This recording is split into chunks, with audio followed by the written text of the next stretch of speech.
Good evening, ladies and gentlemen, and welcome to the Sim Racing Collective, and welcome to the first round of the Abruzzi GT4 series here on iRacing. We take to Germany and we take to the Motorsport Arena Oschersleben for the first round of what will be an incredible 6-week championship. Once again, the TSRC are moving their way up in the world. I've said it already. I've been back for about 10 seconds. I've already called it the Sim Racing Collective. Get used to it, ladies and gentlemen. My name, of course, is Zach Sweeney. Alongside me is the man, the myth, the legend of Tom Cairns. We're going to be speaking through the entirety of today's action, both qualifying and then into our 40-minute race. Of course, it's Kieran Sharp behind the scenes, pushing the buttons and making everything look lovely and pretty behind in the broadcast. We would usually talk you through the championship standings. Of course, it's the first round. We don't have them. But Tom, talk us through sort of what we can expect out of this championship, and particularly what we can expect out of Oschersleben as a circuit. It's quite tight, it's quite twisty, it's quite technical and challenging.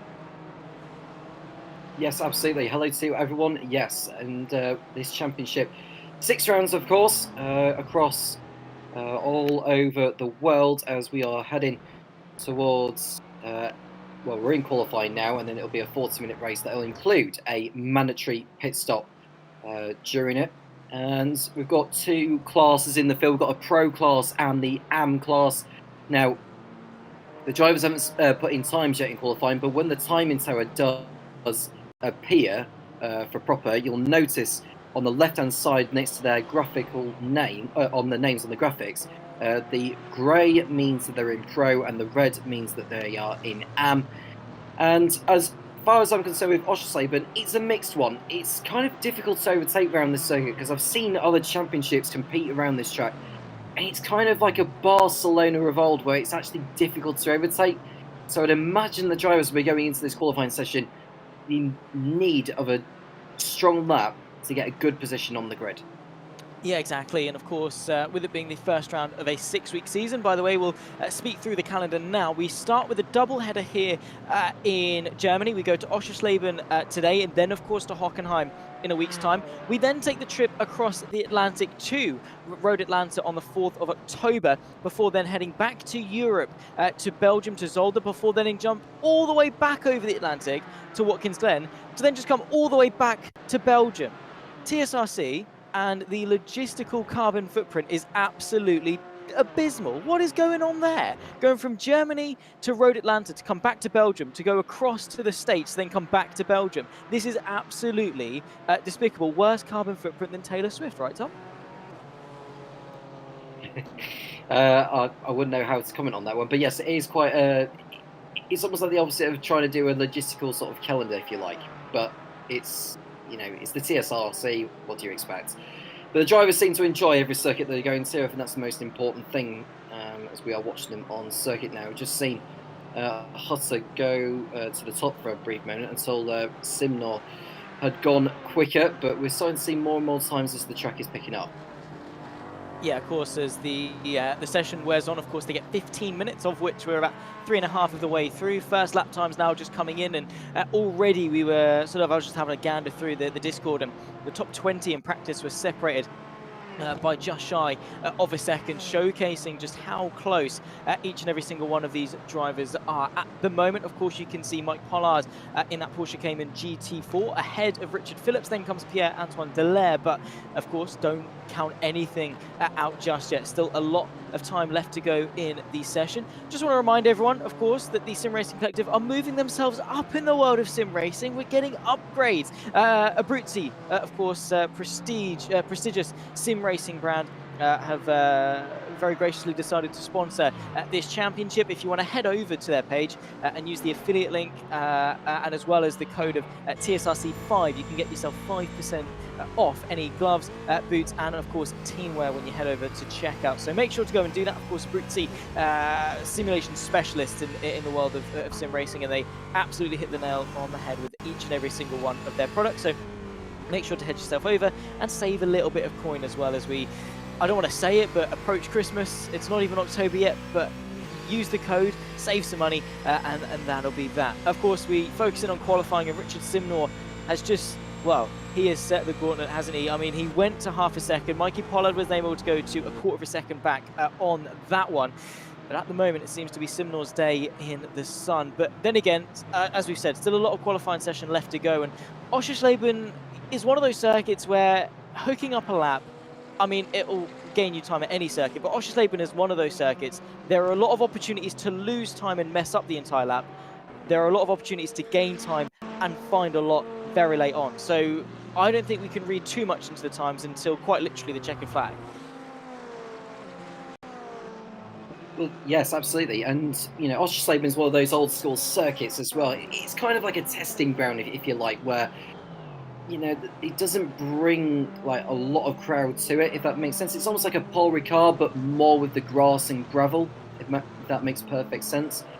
But the drivers don't mind it too much, because there's a lot of curved sort of corners. It's not like 90-degree corners that you find on the street circuit. It's a proper driver's circuit. You know, they love racing here. They love executing the corners, particularly through the far section of Hotel, and then through where the Shell S is, and then the Session on-halt curve to round out the lap.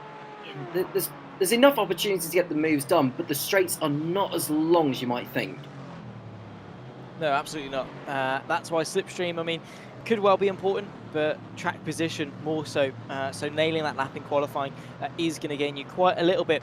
But of course, the pit exit here through, you come into the pit lane, just peeling off before you go into that final corner. So it is quite a long one. You go all the way around the outside of that final corner, all the way down the pit straight, then you spit yourself out into sort of the exit, or well, the wide line of turn 2 at Hotel. So that's going to be a little bit precarious throughout the race, I think, particularly as we touched on with that mandatory pit stop and coming out of track position. Very Montreal-esque, I suppose, in that sense, if you look at it in comparison to the Circuit Gilles Villeneuve, in regards to that pit exit. And obviously sometimes we can see carnage there. I'm sure we're going to see some carnage here as well. Richard Simnor still on that 29.6, as you can see, following through with the 997 machine. That is, of course, with David Long in his very beautiful McLaren 570S. Of course, iRacing finally bringing the 720S GT3 counterpart to the world of iRacing. But of course, the 570S still one of the best GT4s in the field. And Fleming Jensen representing the Dane up in 3rd place for the McLaren. And what I love to see, 3 different manufacturers, 1, 2, and 3 in the standings as things stand. The BOP is working, Tom. Yeah, it is. And Mike Pollard, who set a low 1:29 at the end of practice to go top of the pile. Not that it means anything, but he's finding time as he is doing. Seeing personal bests continue to be posted. He's closed the gap to less than a 10th now, so it's game on for pole position. And we are looking. Who we're looking at here? I think we're looking at. Probably need to remind you. It's Smoggy who we are looking at as he makes his way through the hairpin of the Hazaroda, and he'll be hoping to move his way up the order as we speak. Smoggy in 8th position in the 284 Porsche, I believe. I think that's a Porsche that he is racing. Just looking on the timing tower. So many names on the score sheet. No, it's a Mercedes. My apologies for that. But that tells you about how busy the drivers are. There's so much time to find, but track position is going to be absolutely imperative. Yeah, of course it is. Of course, Smoggy, those that have been around in the sim racing collective for quite some time will know a 2-time TSRC PC GT3 series in the world of Corsa Competizione. Find me a series name that's more of a tongue twister, I dare you. But nonetheless, he was able to do it in consecutive seasons. Or testing the memory here, it might have been seasons 2 and 3, maybe 3 and 4. But nonetheless, he's a strong driver, and particularly recently in the world of GT4s as well, we'll be looking to lay down the gauntlet here at Oschersleben. Of course, the German on home soil for the first 2 rounds of the season. At the moment sits 8th place, just shy of 6 tenths off the pace. But like we've been saying, it's not much in it at all. You go down to, well, you have to go down to P15 of William Chandler to sort of get close to the second barrier. Then, of course, it's to Ryan Walker at 16th place. That's at over a second. Mellis, of course, 1/1000 slower than that in 17th. So the gaps between each of the drivers aren't very much at all. And that level of competition is one that we're really going to want to see translate into the race, especially, I mean, we have only got 5 minutes left to qualifying, so hopefully there are some more grounds to be made. But over the course of the season, if we can keep this level of competition, the championship is going to be up in the air for as long as possible. And that is exactly what we want, especially as commentators, right?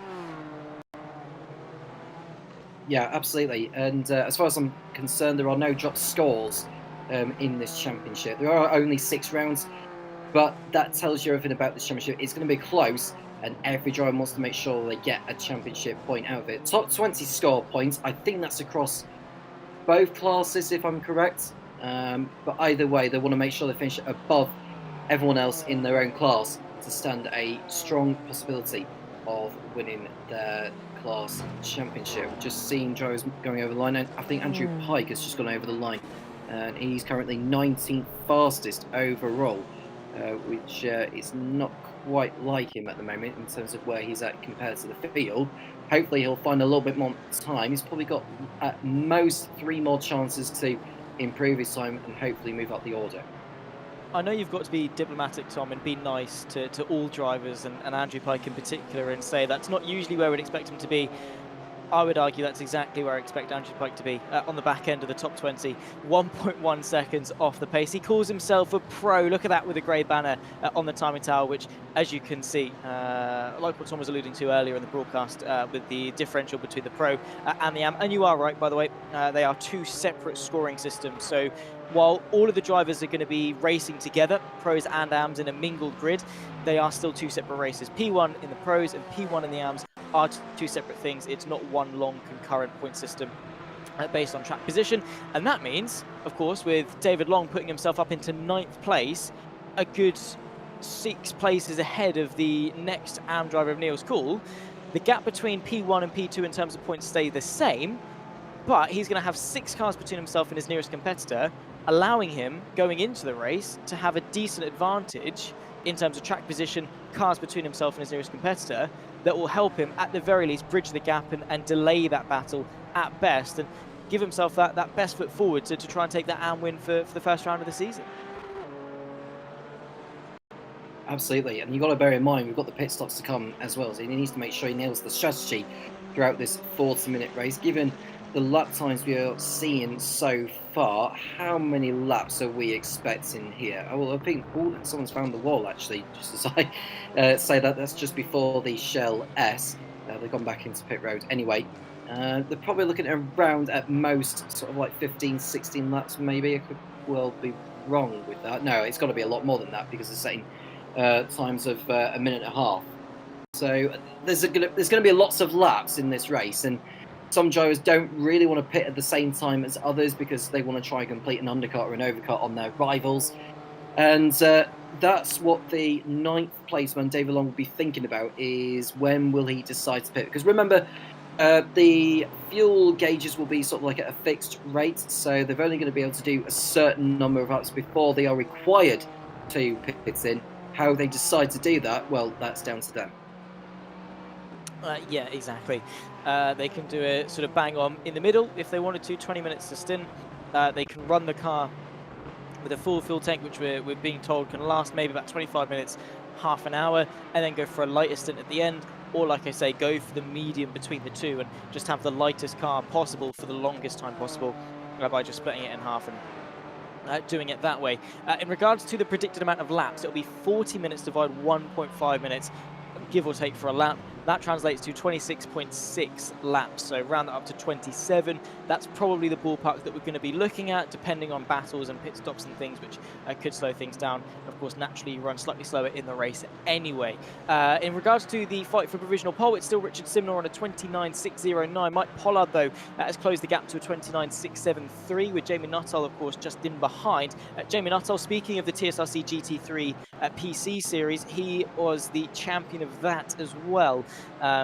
In his Ferrari 296 GT3. The first season, in fact, actually, that the Ferrari took to ACC, he was able to jump in and win after narrowly missing out to Sami Brignara in the inaugural championship back.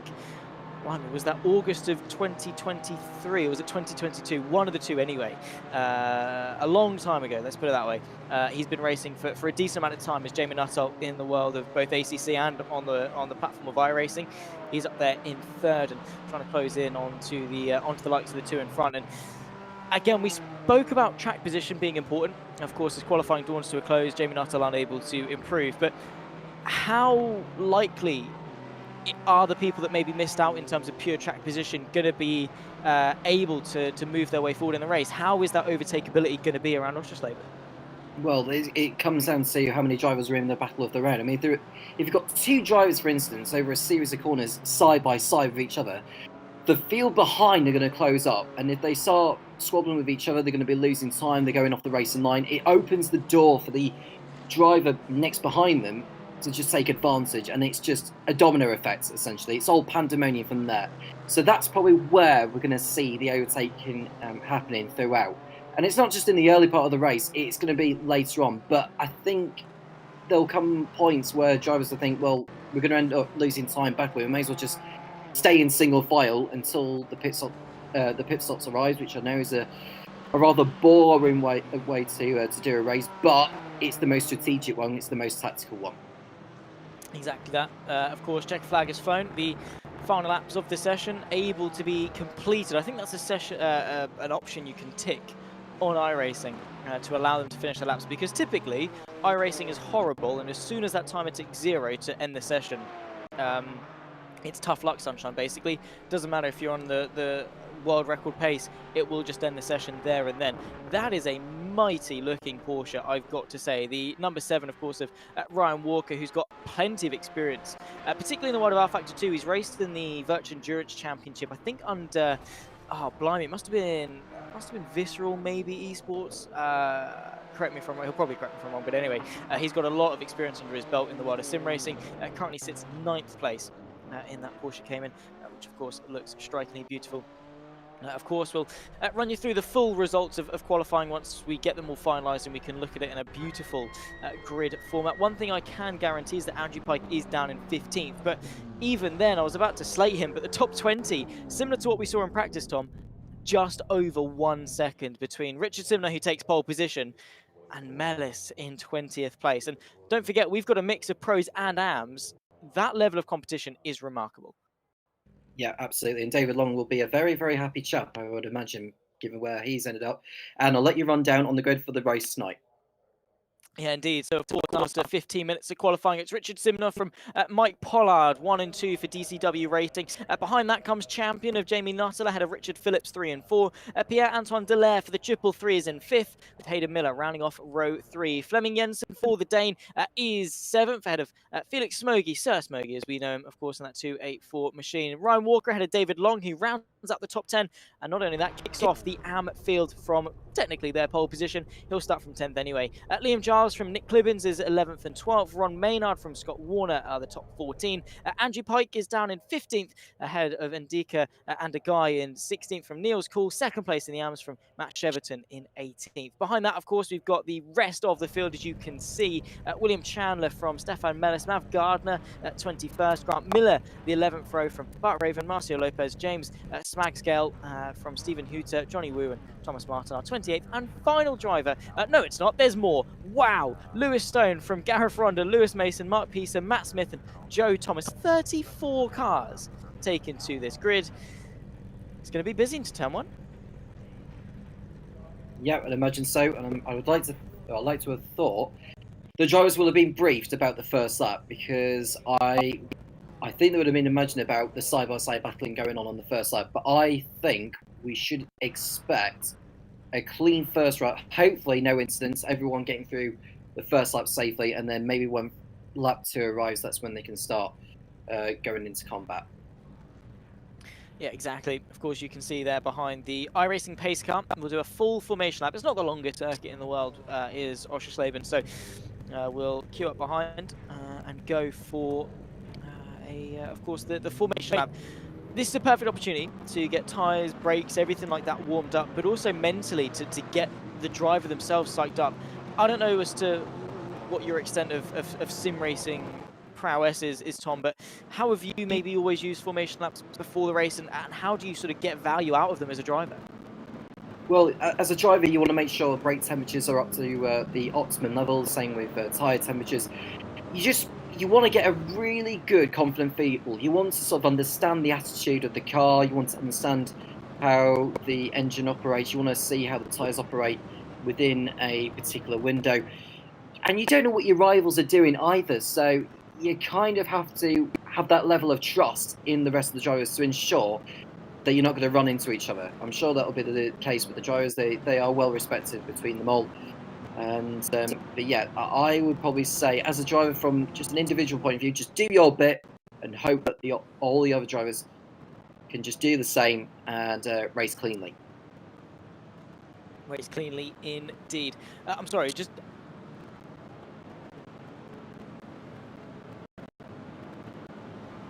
sort of zebra striped theme livery that the PS Plus have, and even the split livery down the middle of two different colours, I cannot get over it. In fact, there's a BMW one as well, which is even more uncanny. Who's that in fourth? That, of course, would be Jamie Nuttall, of course, the pair of them teammates in that regard for Cracked Racing, I believe it is. So, yeah, interesting livery design. It might just be me having a bit of an issue with that one. Anyway, through the Shell S as we approach our way towards the final part of the lap. Hopefully, it won't be too long before these drivers. In fact, actually, no, we've got a lot. We're now going into the Shell S. This is the back straight of Stalingrad. Lap 1, Tom. What as a driver do you aim to do? Of course, you've done the formation lap. You've got the tyres warmed up. You've got the brakes warmed up. What is the aim? What's going through your head? Well, the aim is to get into a rhythm. Don't think about trying to pass everyone, trying to make sure you get through it cleanly, and think about how you strategize your race from there. Because if you end up involved in someone else's incident, that is your race heavily compromised before it's even started. Exactly that. Focus forward. The race is only going to be in front of your windscreen, not the windscreen in front of your race. That would make absolutely no sense whatsoever. Nonetheless, they run their way through the penultimate corner. The iRacing pace car peels itself off to the left-hand side, and it's going to be Richard Simnor and Mike Pollard, the two ARS teammates that will control the pace from the front row. It's Mercedes from Porsche, BMW and Aston Martin, the front four cars. Simnor, Pollard, Nuttall, Phillips, as we go racing here at Oschersleben for round number 1 of the Abruzzi GT4 series, brought to you by the Sim Racing Collective. Towards turn number 1, there's already turmoil in the background, but who's going to lead into turn 1? Jamie Nuttall tries to launch an attack on Pollard, succeeds into turn 1. Deep goes Simnor though, as he has to defend into turn number 2, and the BMW looks to go the long way round. Nuttall trying to attack, but doesn't quite have the agility to do so. They're side by side in the background, 3 rows of 2 as they try and settle the fight for 4th place, as Pierre-Antoine Dallaire fights with Richard Phillips in towards the next corner here at Hasselrode. This hairpin style corner, Richard Simnor leads as Jamie Nuttall moves his way in a second. Yeah, Jamie Nuttall getting the jump on Mike Pollard into Hotel. It was a very nice overtake there, and now he's put himself within range to attack Richard Simnor for the race lead. David Long's lost a few positions, but he's still in the lead of the AM class as they all made their way around the middle part of this first lap around Oschersleben. Yeah, single file for the time being. As you can see, just settling themselves into a slight bit of a rhythm. There we go, English or something, I don't know. Kind of as if that's what we're paid to do, maybe, Tom. Who knows? Regardless, the 333 of Pierre-Antoine Dallaire, the flying Frenchman, of course, trying to work his way forward. The white, red and black Porsche in very Porsche colours, it must be said. Not the layout you'd typically see is the one in the background. That's Hayden Miller pushing the limits just in behind Sir Smoggy in that Mercedes. And they run their way into the penultimate corner for the first time and round off lap number 1. It's going to be Richard Simnor from Jamie Nuttall and Mike Pollard that break the beam first. Or will it? Because Mike Pollard is going to be pulling up to the right-hand side as he tries to attack the BMW into turn 1. Well, Nuttall had a very poor exit coming out of the last corner, and that's going to give Pollard a chance to go to the outside, which will give him the inside for the right-hander of Hotel. But Nuttall was able to just shut the door in time to stop him getting through. Yeah, exactly. Very wise defence, it must be said, from Jamie Nuttall, but in doing so, maybe losing a little bit of ground to Richard Simnor. They're side by side as well. The 81 of Hayden Miller trying to launch an attack on Sir Smoggy. The Mercedes has to go to the inside through the long left, and in fact, the Porsche's got the agility around the outside. That's typically a trait synonymous with Porsche, but in the end, Sir Smoggy and his aggression fights his way through to the inside as they make their way through the triple apex left-hander before this long right-hander that leads you towards the chicane, the fast right right, left, sweeping S section that, of course, you pretty much have to run single file through. Little bit of camber on the inside of that first part to help with the rotation of the car. David Long, of course, our AM leader. Don't forget, we've got 2 races going on. He's lost a little bit of ground relative to his starting position. Understandable, considering he's racing against pros, but still got a decent leg up versus his AM competitors, particularly of Cheverton, down in 16th. Yeah, absolutely. I like the model that Scott Warner is running, the BMW. It looks like a GT3, doesn't it, when you look at it? But looking further back, there is Lewis Mason. It looks like he's been overtaken by Stefan Hutter in the Shell S, and that's Lewis Mason down a position as they head towards the end of lap number 3. I'll tell you one driver who's had a very, very poor start to the race is Andrew Pike, who's down 14 positions from where he was on the grid. Now you're getting it, Tom Cairns. Andrew Pikeslander all the way. He's down to 29th. You're right. I think that might well have been one of the cars we saw involved in some form of carnage on the opening lap. I remember seeing one of the cars sideways and backwards. That might well have been the likes of Mike Pisa, maybe Marcio Lopez. Again, can't confirm. Don't really know for sure, but we'll take a look back. Here is Andrew Pike. No, this is what happened. It wasn't the start. What has happened? He's the 57 BMW. This is going into the final corner. He's on the inside. He taps himself around and parks it in the middle of the circuit. In fairness, does the exact right thing, which is to brake and stay there, albeit incredibly scary. He's forced to wait. And that's the thing with a spin so early on. Everyone's bunched up. A spin means you're beached. You can't rejoin the circuit. And you've just got to watch as the positions run away.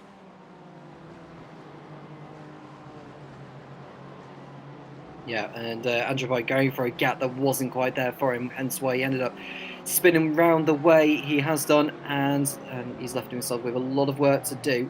I did say it was the end of lap 3 last time. This is the end of lap 3. I just got my numbers mixed up, and that's probably when the leader crossed over the line as I was speaking. But we've got a battle for 4th position there. There is Smoggy, who's behind, Smoggy's just ahead of Miller and Jensen, who are coming down the pit straight towards Hotel.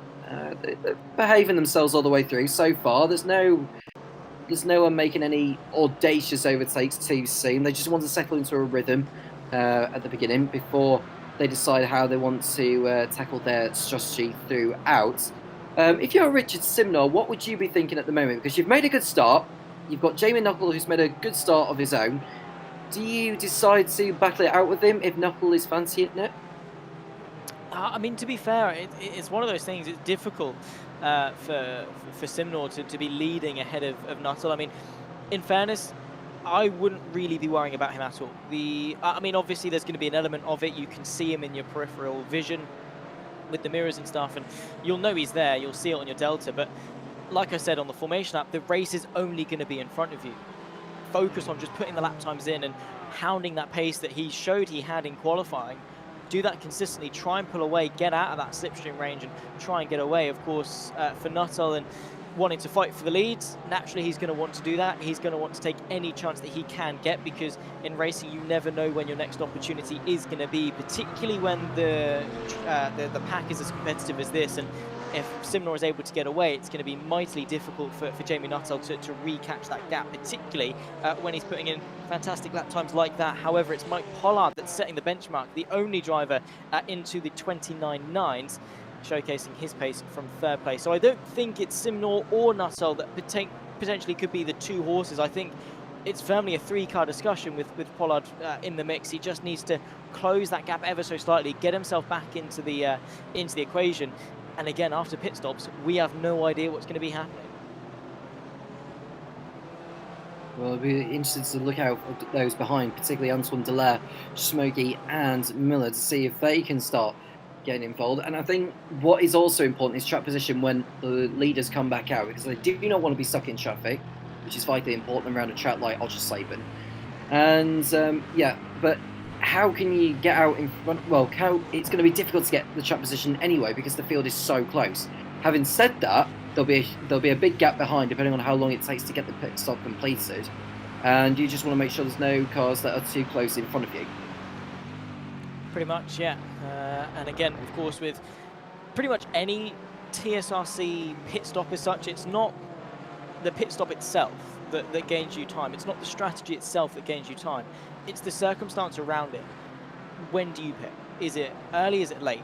And obviously the on-track circumstance around that. It's not like an endurance race where, do I change tyres? Do I refuel this amount? Do I say it like, to an extent, maybe saving a bit of fuel is going to help you. You put less back in to get to the end. That's great, but in a 40-minute race, how big of a difference is it going to make?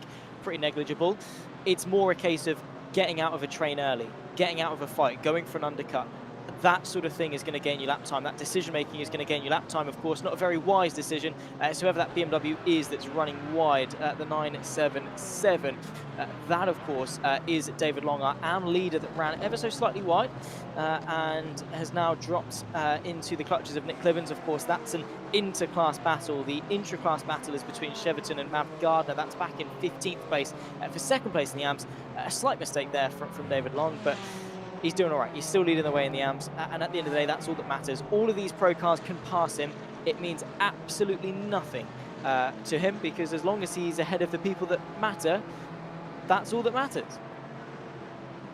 Yeah, absolutely. And he's given himself a cushion over Cheverton and Gardner. And Cole is right in there as well in the fight for second place in class. And then we've got Chandler, who's a pro in 18th position overall. And then, I'll say, Chandler, he disappeared for a moment, but I think that's just a connection thing. Still ahead of Raven, Mellis, and Smargersgale. So they're all nip and tuck at the moment, just want to stay in the race and just think about what we're going to be doing. And yeah, it won't be too long before we start seeing pit stops here. Yeah, I don't think so. I think at some point some of these cars are going to say that they want to get themselves out of that train. They want to peel themselves into the pit lane and have a little bit of free rein themselves. That is a bumper. Well, it's a lack of a bumper. Looking back from Thomas Martin to Grant Miller in the number 80 machine. I don't know if that's a netcode thing or an iRacing issue, but definitely looks as though that bumper has gone missing. Nonetheless, they're in a three-way battle for their respective fights. This is for 23rd overall behind Gareth Ronda. Of course, they're about 3 seconds off the back of Johnny Woo. Momentarily thought we saw one of the drivers making their way into the pit lane, but I think it was just a case of the pit lane entry is on the racing line into that final corner. So you sort of kind of peel your way in, maybe enough for the game to recognise you as coming in. Whatever, maybe, I don't know, I barely ever know what I'm talking about. Half a second at the front, though, is the fight. That's Richard Simner versus Jamie Nuttall. Interestingly, though, because of that pace that Pollard has shown, and in fact, that last time by was 0.5 of a second quicker than Jamie Nuttall and Richard Simnor, matching pretty much his personal best lap time and the fastest lap of the race of a 29.6. He did a 29.7 that previous time. He's been able to close the gap and has got sight of the two leaders in front of him. Nuttall now is within half a second of Simnor. If they fight, Pollard is straight back into that conversation, straight away looking to hound in the pressure.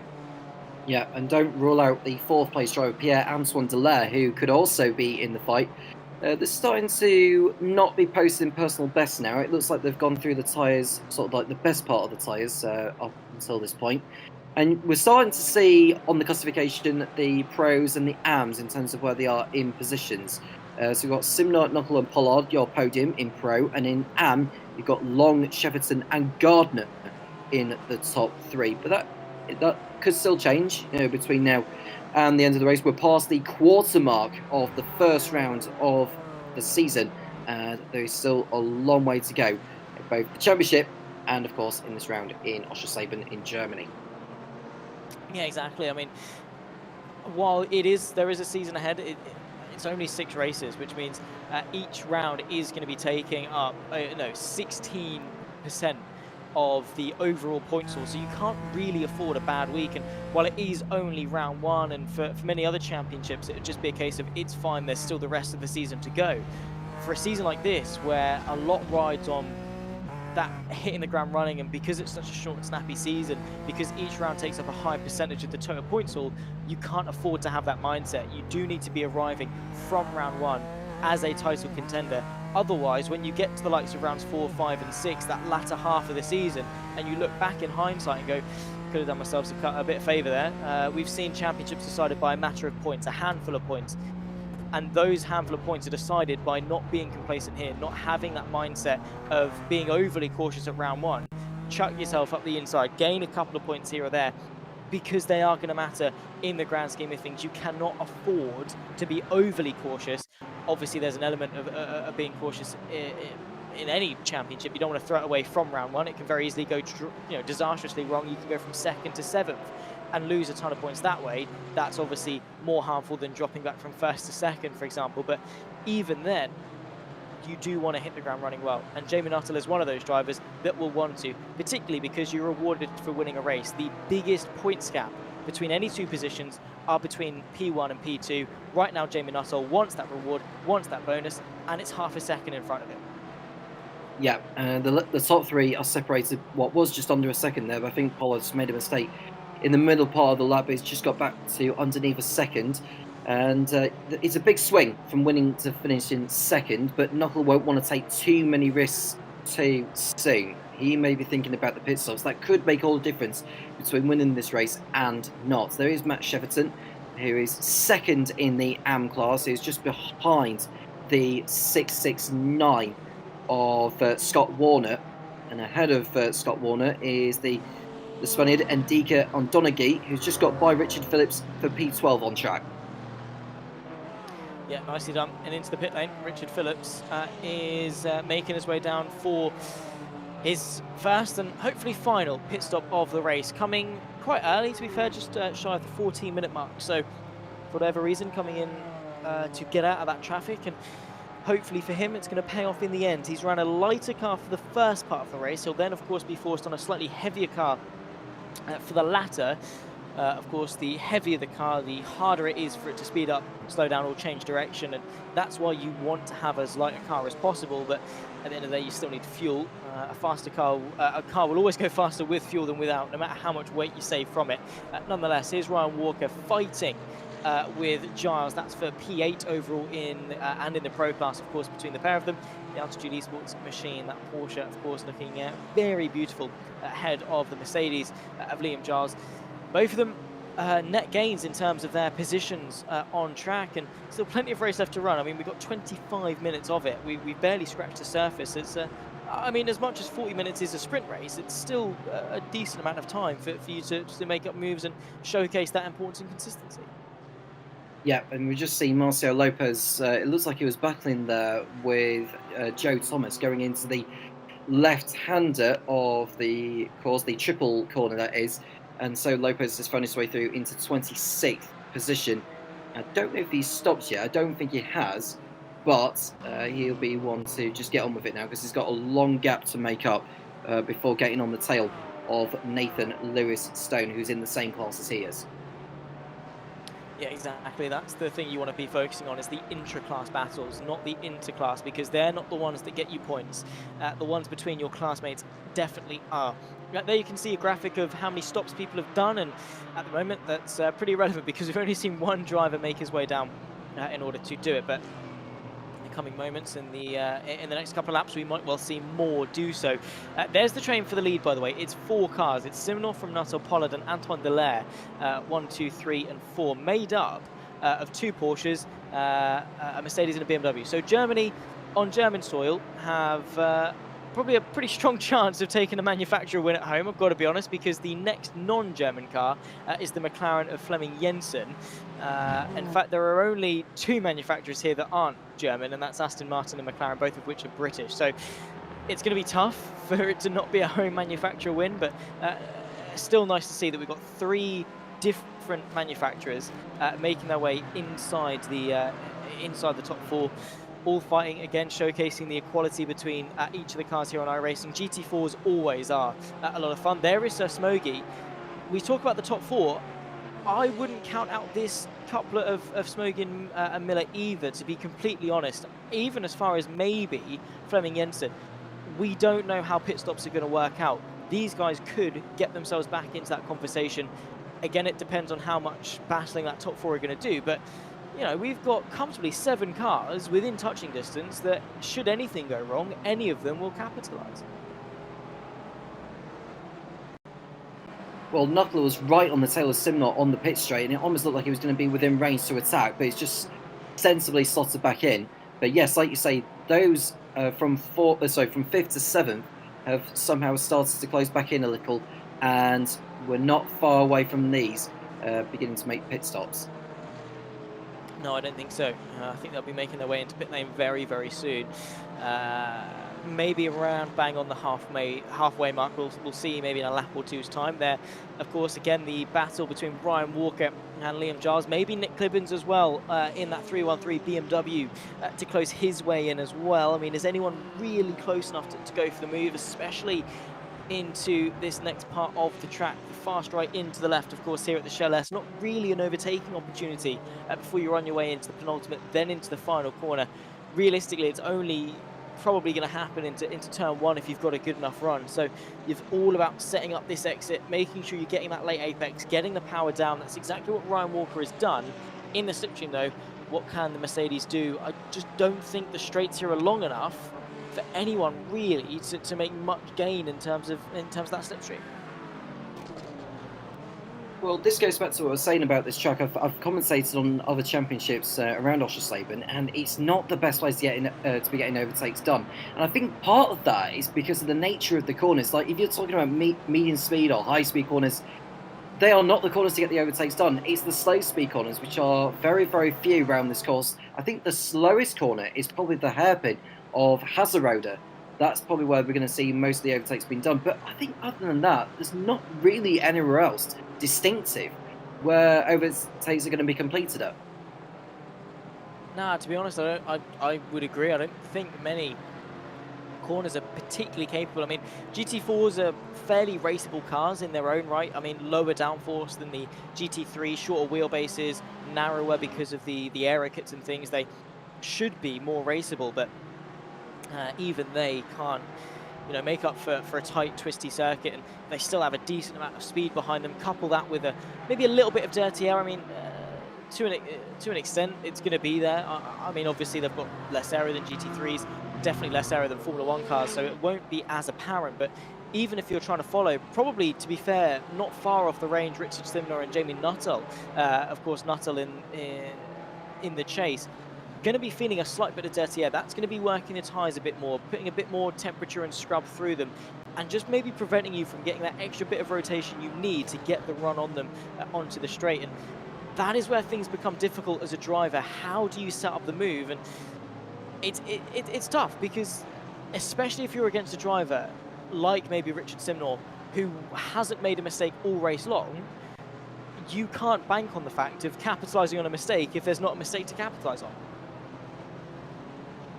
Well, there is a mistake made by Richard Simnor so far anyway, and that's what Nuttall will be thinking. He's thinking about, right, do I decide to pit and go for it? Because it's difficult, because you don't want to be on a heavy fuel load. It's not like in Formula 1 where you put on a set of tyres and, you're going quicker on your outlap and you might just complete an undercut on the driver. That's not the case here. You're putting fuel in. And when you put fuel in, you're putting more weight onto the car, and then you're having to put more load into the corners when you're going through them. So Nuttall's got to hope that Simnor comes in first, which Simnor won't want to do anyway, because he's the one that's got track position. And why throw that away? Exactly. I think it's going to be Nuttall maybe being the proactive one in this scenario, as opposed to Richard Simnor, who might well just take a backward stance. But we'll have to wait and see. You can change tyres while fueling in iRacing. So there might be a case where they can change one side, maybe one axle worth of tyres if they've got enough time to. I can't imagine they need to put much fuel into the car, and therefore probably will lose a little bit of time if they do want to change tyres. We'll see if anyone sort of does as such, but I don't think the benefit is going to be there to change tyres, particularly only in a in a 40-minute race. There shouldn't be too much that goes on in regards to tyre wear, but still maybe enough that you feel it as the race develops. More drivers into the pit lane though, most notably, of course, our AM leader of David Long. Be interesting to see where he comes out relative to the likes of Matt Cheverton and Mav Gardner, who stay out for another lap. So a race against time for David Long to see if he keeps that AM lead. Well, he's leaving the pits now, is David Long, so let's see where he filters back out. He's still on the pit lane limiter by the looks of it, although he's got off it now. And he should rejoin. Where is he now? Is he behind? So look on the time in tower just to see where he's at. He's on 25th place ahead of William Chandler, who also pitted in on that same lap. And I would probably say that David Long has got a fair amount of ground. He's got a bit of track position, so that's beneficial for him. He was the AM leader before he pitted, and so that's given him a good opportunity to retain it once his rivals do come in the AM class. Yeah, I think so. He didn't really seem too threatened in that fight. Of course, we see Pierre-Antoine Delaire making his way into pit lane. The 333 Frenchman getting himself out of that slipstream. Maybe going to be trying to run in some slightly clearer air as the race develops. Of course, we're over the halfway mark for round number 1 of the Abruzzi GT4 series here, of course, for the Sim Racing Collective.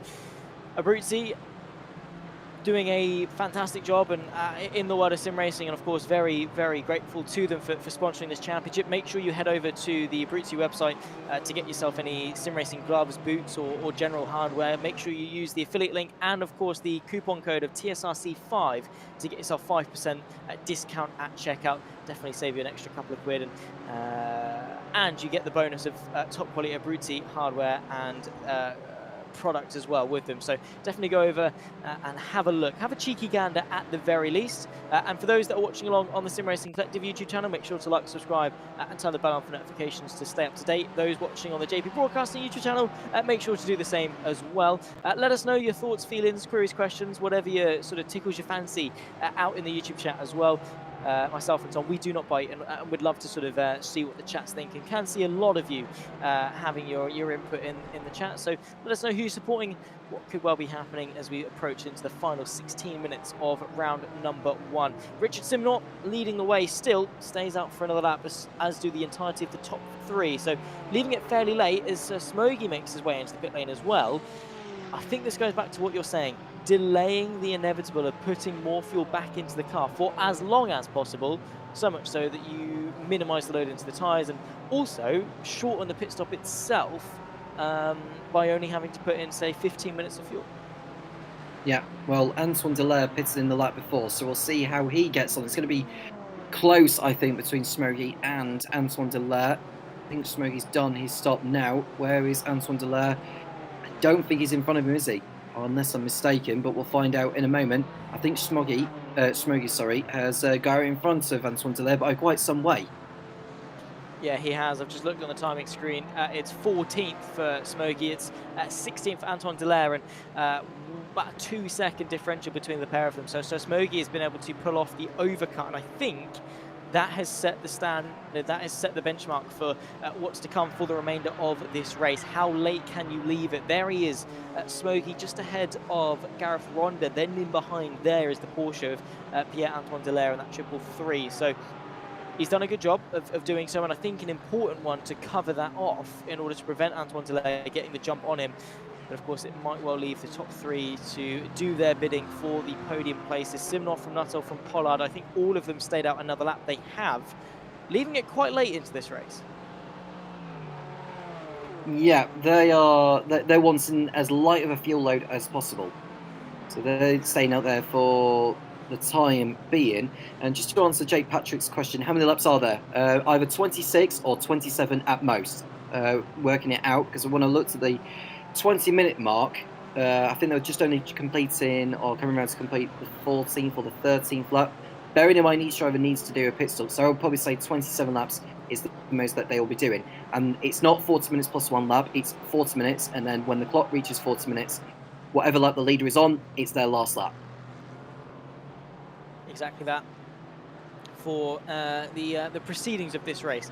As soon as that timer ticks 0, the checker flag will be waved, and that will bring the end of this race. Whether it'll be close or not, of course, we'll have to wait and see. It all depends on the track position of Richard Simnor or whoever's leading at the time. It might not be Simnor, but he's definitely pulled something out of the bag this last lap. He's been able to grow the gap to Jamie Nuttall to over a second, the largest it's been pretty much all race long, forcing Jamie Nuttall into the hands maybe of Mike Pollard in that fight for second place. So Simnor may be having a pretty high IQ play here in trying to get away, trying to bolt away while he can. Again, leaving it out for another lap, so extending it towards the 30-minute mark. Jamie Nuttall with him, same to Mike Pollard. Of course, they might well still be jumped potentially by Sir Smoggy. I don't think they're going to be, though, in terms of their last lap times, still running in the high 29s, low 30s, the top three, so running at a good pace, to say the least. But there you can see exiting the pit lane, and that's what I was talking about in qualifying, about it getting very, very close on the exit between the three of them. But if Richard Simnor is able to keep this pace up, after the pit lane stops, he could be in a good position to win this race, and he's been pretty much in a good position to win the race all race long, leading from pole position. Hasn't really felt any pressure or made any mistakes. No mistakes at all so far. Knuckle, I think, has kind of accepted that the Chancellor is not going to get past him on circuit, and it's been a DCW racing headache for Jamie Knuckle in that sandwich of Simnor and Pollard. Whilst we're watching Pierre-Antoine Dallaire, who's behind Smoggy for position. He's only about a couple of seconds behind him now, but Smoggy, I think, with the track position he has got, I think he's within range of a potential podium. Maybe not the win, but a podium could well be on the cards for him here. Yeah, maybe so. We'll have to wait and see. That seems to be locked down, though, with Simnor, Nuttall and Pollard. They seem to be fairly dominant in their stature, but mistakes, anything can sort of pry it ajar ever so slightly and maybe upset the works a little bit. 12 minutes left to go, make that 11 minutes and 20 seconds to be precise, as we run away onto the 20th lap of the race. 19 completed. We predict there'll be 7 more to go, and I think honestly we've managed to nail that fairly close. We'll see as to what it ends up being in the end, because they're running pretty much bang on a minute-and-a-half lap times. They still have to make that pit stop, which will lose them maybe sort of 30 or 40 seconds, but time will tell as to exactly how many laps we get. Adika Adongi at the moment in 16th, trying to close in on Nick Clibbins. This is for the final place inside the top 15, and of course it will be for, what is that, fourth. They're 4 AMs ahead of them, or, well, there might well be less than that after they've done their pit stops, and in fact it will be. So be a little bit higher up in terms of the overall standings and, of course, the pro standings. But after the final AMs make their way into pit lane, will David Long re-inherit his race lead? You would assume so. Cheverton was the big one to take note of. Has he been able to pull off an overcut? I think so, actually. I think he has, by about 3 seconds. Cheverton now leads David Long for the AMs. Yes, it has. And there's a spin at the back. Now he's come together with someone as Cheverton, and the front bumper has gone on that car. And that has gone 0 to 0 for Matt Cheverton. That has put him out of contention, has lost him the AM lead, as Jamie Nuttall has found himself ahead of Richard Simnor. How has that happened? Has Simnor made his way into the pit lane? He has. Jamie Nuttall stays out another lap. Mike Pollard comes in as well for DCW Racing. So both of the teammates coming in on this lap, the 20th lap, to take us on to the 21st. Jamie Nuttall leaving this very, very late indeed. Liam Giles continues on for another lap as well. We've seen how powerful the overcut is. We saw it with Cheverton before he bottled it or made contact with whoever it was. Jamie Nuttall going for the overcut. He might not have to make an overtake on track to take the win. Well, we'll wait and see. I'm just looking at Marcio Lopez, because I don't think he stopped in the AM class. So looking at who has stopped then. Well, Bart Raven I don't think has stopped either. I might be looking at the wrong drivers at the moment. We're going to get a replay here. That is David Long, who's had that spin at turn. Well, that's at Hotel Corner. He's also lost time as a result of the contact with Matt Cheverton earlier. So both of which that could have been winning this one. Well, that's out of the equation now. It's game on in the AMs. It's now Bart Raven's race lead. You're right, Marcio Lopez hadn't pitted. He now has. He's made his way into the pit lane to take that mandatory stop.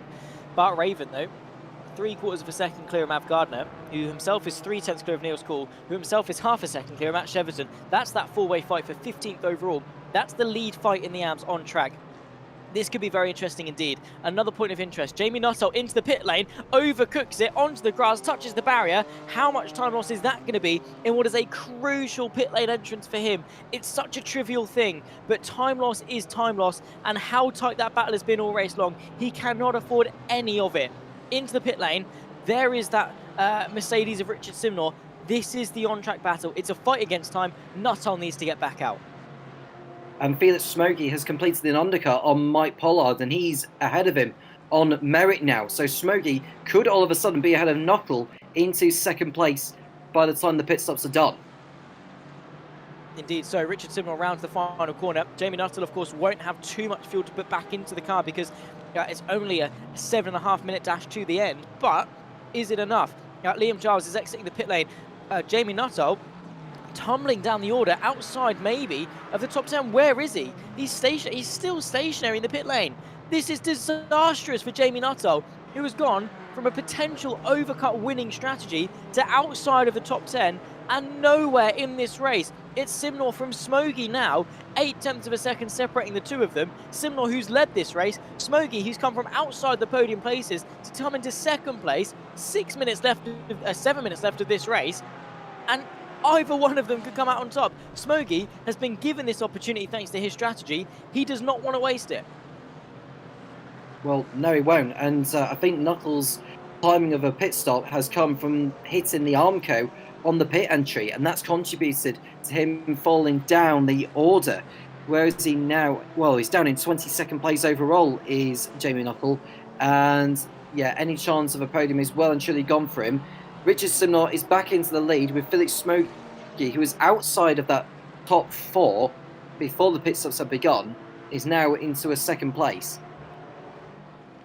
Just getting confirmation from Kieran Sharp, by the way, in the YouTube chat, that it's a pit penalty for Jamie Nuttall, who was too fast on the entry. And now that is a huge bottle job. You thought Andrew Pike was bad. Just wait until you see Jamie Nuttall. I mean, it was clear as day that it overshot it going into the pit lane. Didn't quite realise it was before the speed limit line that he'd done it. And now that is suboptimal to say the least. Richard Simnor, you'd have to say, is now favourite to take this win. I don't know, I've seen magic from Sir Smoggy before. I'm sure maybe we'll see it again. Bart Raven at 14th overall, leading the way in the AMs. A decent gap back to Mav Gardner for second. Yeah, absolutely. So Bart Raven just needs to just settle now. And he's got the AM win in his pocket. Mav Gardner second, and it's Niels Kuhl making it 2 DOTS drivers in the top 3 in the AM class, and it's Matt Cheverton, after that spin earlier, is in 4th place in that respective category, and without a front bumper. This is what happened to Jamie Nuttall, by the way, into the pit lane entry. Overcooked it through that first corner. Now, where is the pit limit line? Is it all the way? It is all the way down here. There you can see, though, those 2 green cones. He's nowhere near got it stopped. That's the frustration of a driver that's messed up. He's trying to make up for it, has broken too late, and has cost himself this race. Yeah, absolutely. And that's the jeopardy of getting your pit limiter timing wrong. We're looking at David Long here, who was the AM leader at the beginning of the race, no longer is. And this is the incident actually with Cheverton, isn't it? And they both spin round, and I think someone else got involved and collided with Cheverton in the aftermath of that too. Yeah, it's a long day for David Long then, as the favourite in the AM class. Lost it in pit strategy, tried to make that move up the inside. Both of them pirouetted in tandem, and that's cost the pair of them a chance at the race victory. But Raven then secure is maybe the favourite to go and take it with just over 4 minutes left to run of this race. 4 minutes and 12 seconds remaining of round 1 of the Abruzzi GT4 iRacing series here for the Sim Racing Collective. The second place AM car, Mav Gardner from Niels Kuhl, Matt Cheverton in 17th place, off the podium, but still very close, still within the conversation. As you can see, that red and black BMW in the background, trying to fight his way through and carve his way through, but time is of the essence, and it's definitely a luxury that he does not have. Well, he's stuck behind a pro driver now, is Bart Raven. He's got William Chandler ahead, unless that's a back marker actually, because Chandler's a lot further in front, and we're seeing Richard Simnor just getting through one of the back markers.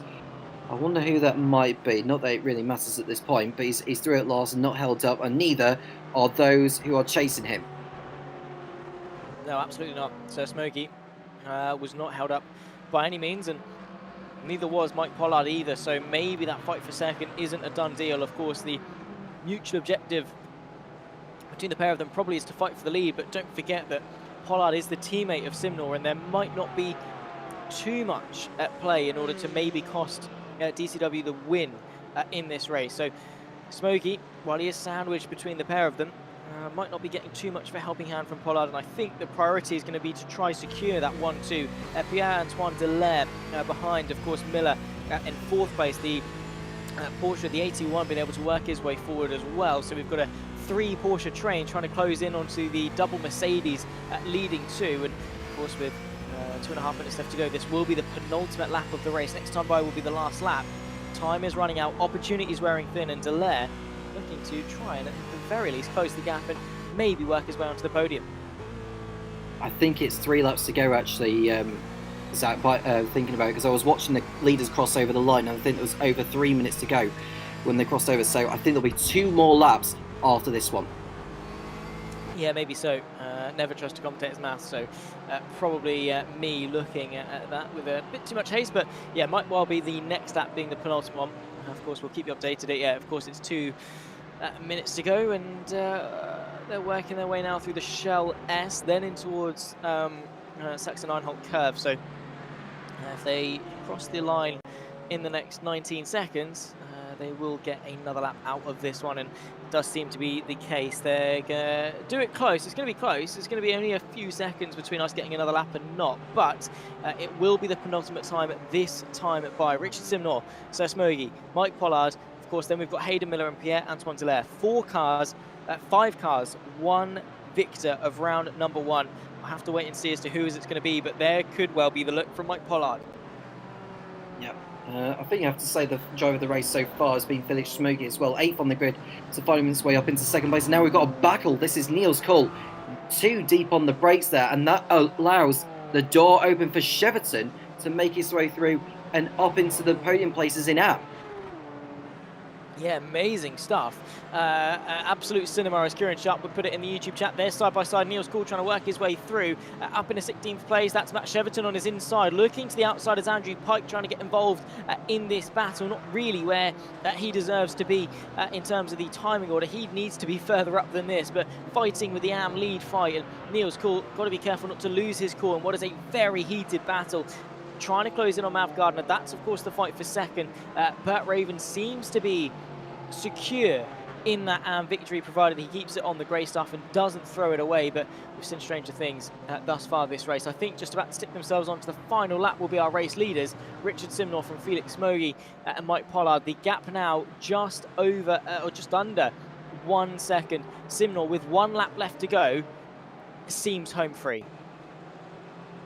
Yeah, white flag wave now, so the drivers know that this will be the last lap. I just hope that all the drivers have not underfueled, because it's very easy to do and miscalculate, but I think they should have enough fuel between now and the end.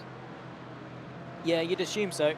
There shouldn't be too much problems. I mean, I've seen stranger things, I've got to be honest. I mean, people might have miscalculated, but it's a slight oversight that not many people would have made. You'd have been probably better safe than sorry, but 4 cars now, nose to tail for the fight for second. I think the fight for the win is a little bit far away.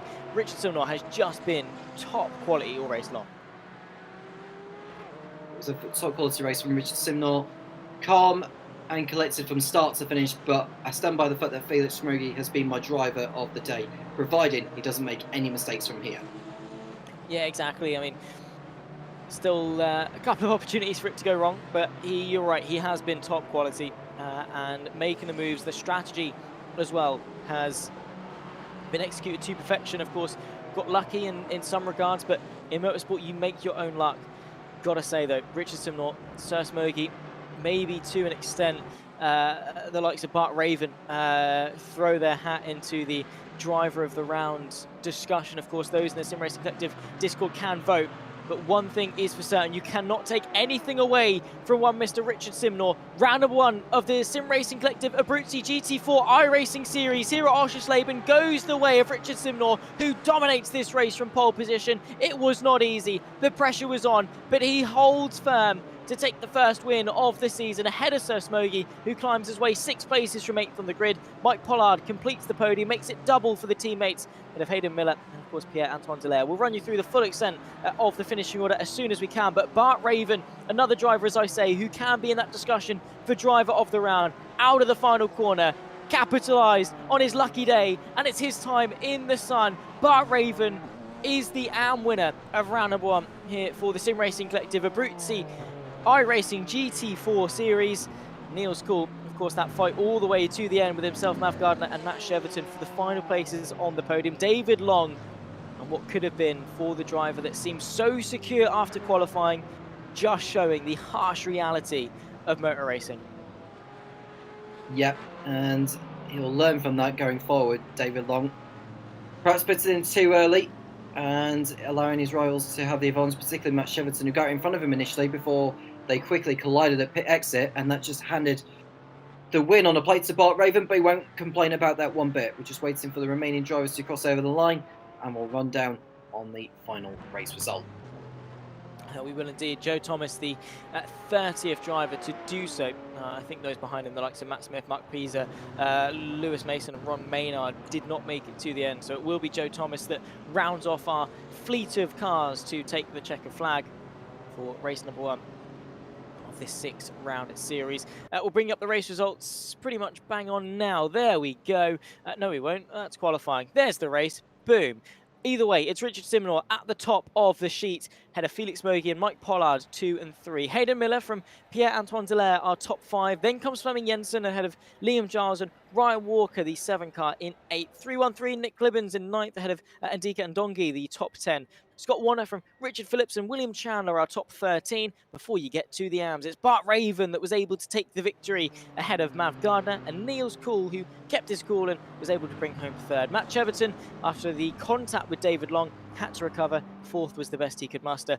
Andrew Pike down in 18th place, losing out after qualifying inside the top 15, ahead of Stefan Mellis. James Smagsgale in 20th, ahead of Stefan Hutter. Jamie Nuttall, the bottle job that happened from the GT3 champion, the 14, ahead of David Long, who unfortunately made contact with his race-long rival. Johnny Wu ahead of Gareth Ronda, Thomas Martin from Grant Miller and Marcio Lopez, the top 28. Then comes Nathan Lewis-Stone, Joe Thomas, the 30th and final driver to take to the checkered flag on the lead lap. Then comes Matt Smith, Mark Pisa, Lewis Mason, Ron Maynard to round it all off. Our 34th and final driver, who of course did not make the majority of this race, pitting in on the 3rd lap to retire. But 30 cars on the lead lap, 33 of 34 finishing, and a good race throughout. Don't think we can complain, to be honest.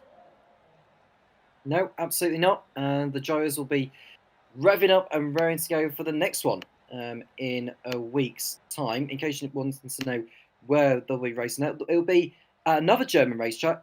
That'll be at Hockenheim. And I think that is the kind of circuit we should see more overtaking and more battling that day, I think. Yeah, exactly. We are going to grab an interview with each of our, well, I say podium sitters. So we've got Hayden Miller, the 81. We'll talk to him first. He was able to finish in fact, no, I can move him. Boom, there we go. Beautiful.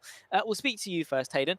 P4 on the end, but not far off the podium at all. In fact, not far off the win at all. Talk us through the first race of the season, Oschersleben, and pretty much that fight for the lead. All in all, it's very close, very competitive, and hopefully setting the stage for what's going to be a good season.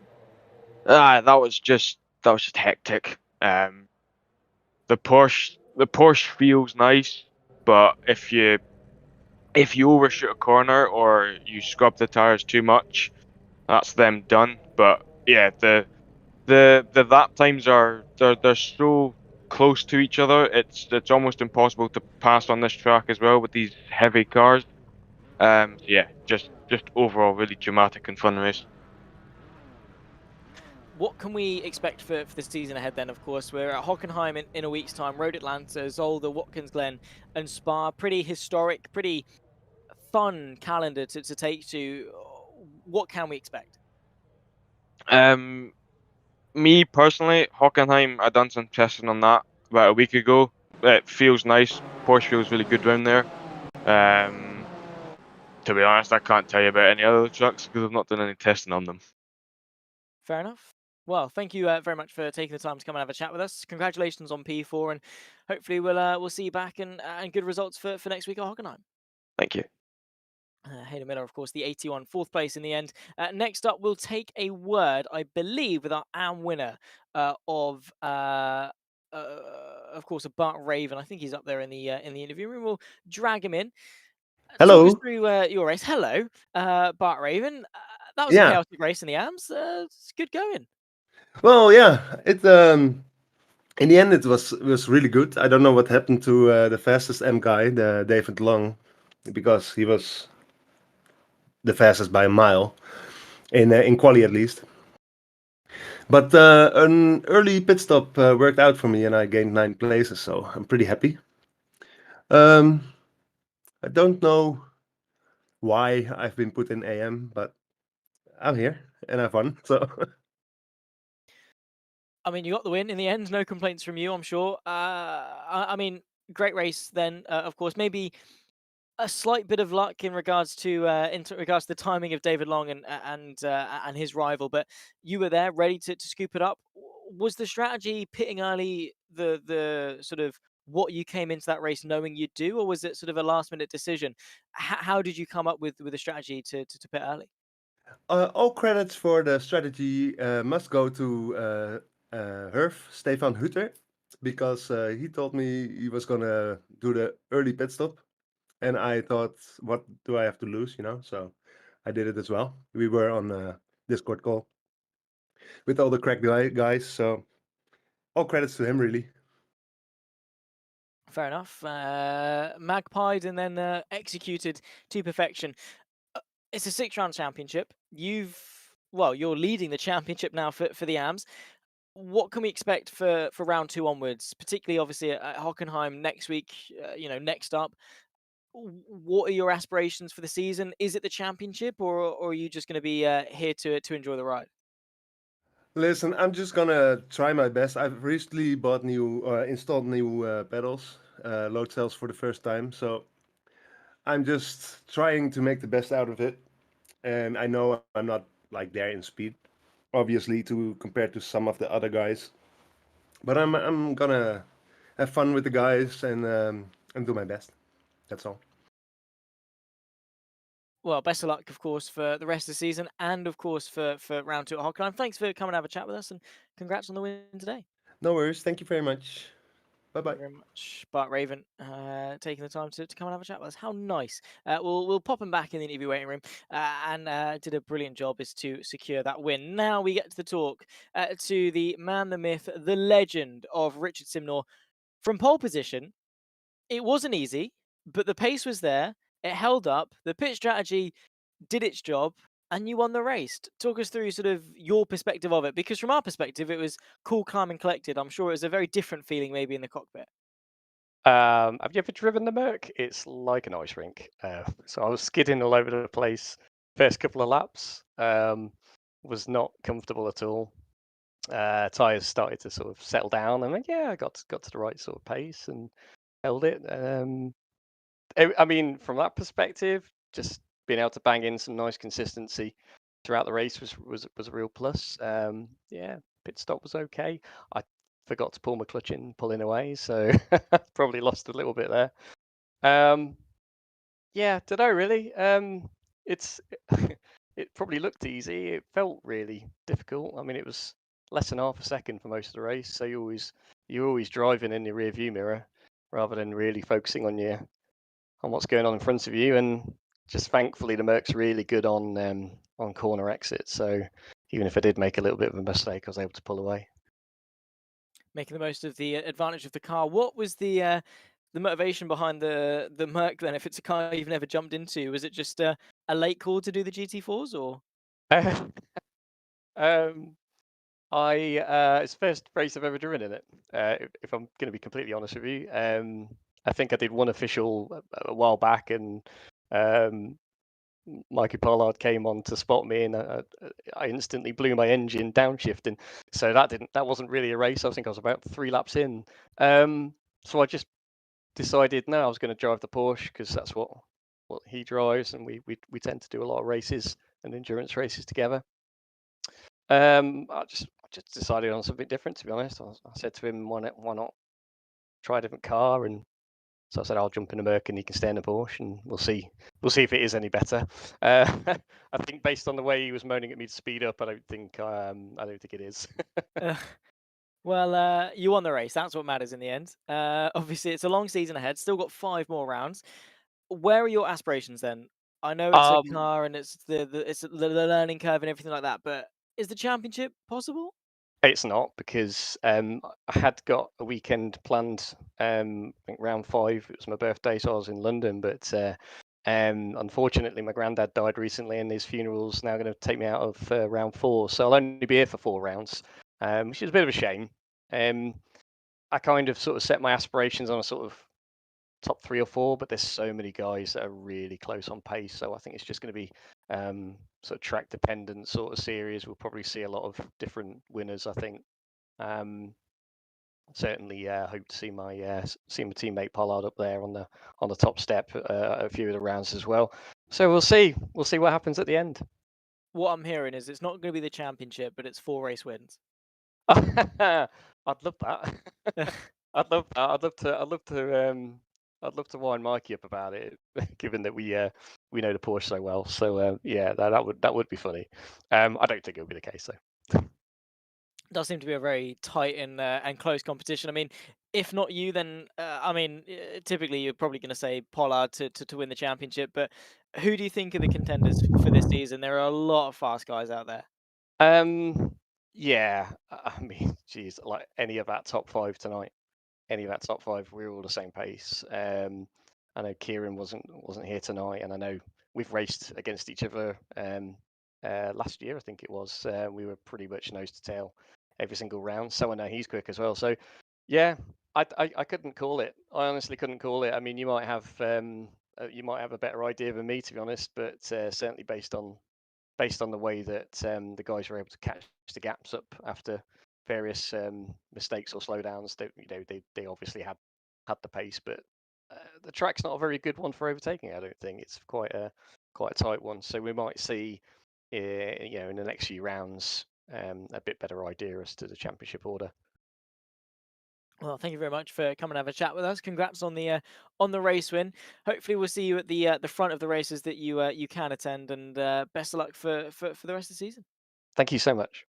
Awesome stuff. That's Richard Simnor, our race winner of the pros for round number 1 of this series.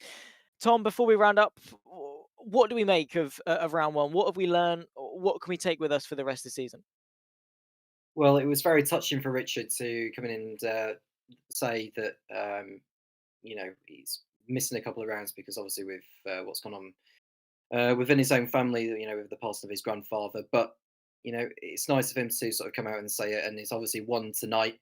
And hopefully we'll see him do it again and just maximise his chances. Like you say, it's unrealistic he'll take the title, but the fact he's won tonight, it was a strong performance by him and very well done also to Bart Raven on the AM class win there, because it looks very unexpected for him to come out on top in that. But that tells you everything about this championship. Does indeed. Unexpected twists, turns, anything you can name in the tale of the Sim Racing Collective Abruzzi GT4 series here on the world of iRacing. Ladies and gentlemen, that unfortunately is going to round up our action here today, but fear not for those in the love of the Sim Racing Collective. They'll be back on Sunday for the first round of the Sports Car Championship that I'll be commentating on. That's why I know it's happening. So make sure you're tuning in. If you're watching along on the Sim Racing Collective YouTube channel, make sure to like, subscribe, turn the bell on for notifications to stay up to date with all things in the world of primarily iRacing, but of course, naturally dabbling in a couple of other sims. So get yourself involved, check out their SimGrid page, and of course, make sure to go and show your thanks to the sponsor of this championship, of Abruzzi, by heading over and using the affiliate link, and of course applying discount code TSRC5 at checkout to get yourself 5% off any goodies that you decide to purchase from the top quality brand that is Abruzzi in sim racing. For those watching on the JP Broadcasting YouTube channel, make sure to like, subscribe, turn the bell on for notifications to stay up to date with all things sim racing. We dabble on anything that really tickles your fancy, whether you're looking to find your favorites or dabble in something new in the world of motorsport. There will be something here for you. In terms of this broadcast, it's been myself, Zach Sweeney, Tom Cairns alongside me in the commentary box, with Kieran Sharp sacrificing his championship to do us the favour of bringing us the broadcast, pushing the buttons, making the broadcast look lovely and pretty. We thank you to everyone for watching along at home. From us, for the GT4s, we'll see you next week when we head to Hockenheim. It's goodbye for now.